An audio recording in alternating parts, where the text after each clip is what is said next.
பார்த்துக் கொண்டிருப்பது தாமரை தமிழ் நியூஸ். கடலூர் மாவட்டம் சிதம்பரத்தில் பாட்டாளி மக்கள் கட்சியின் சார்பில் மாபெரும் கண்டன ஆர்ப்பாட்டம் நடைபெற்றது. விலைவாசி உயர்வு, மின் கட்டண உயர்வு, பால் விலை உயர்வு, பாட்டாளி மக்கள் கட்சியின் தலைவர் மீது போடப்பட்ட வழக்குகளை திரும்ப வாபஸ் பெற வலியுறுத்தி சிதம்பரம் காந்தி சிலை அருகில் பாட்டாளி மக்கள் கட்சியின் மாவட்ட செயலாளர் மகேஷ் தலைமையில் ஆர்ப்பாட்டம் நடைபெற்றது.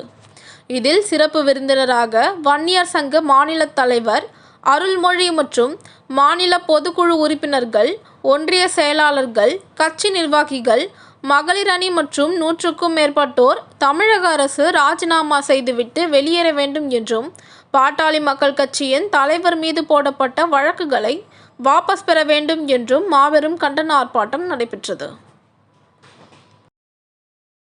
அண்ணன் அன்புமணி மீது போடப்பட்ட பொய் வழக்கை திரும்ப பெறு. தமிழக அரசு காவல்துறையை கண்டிக்கின்றோம். தமிழக அரசை கண்டிக்கின்றோம்.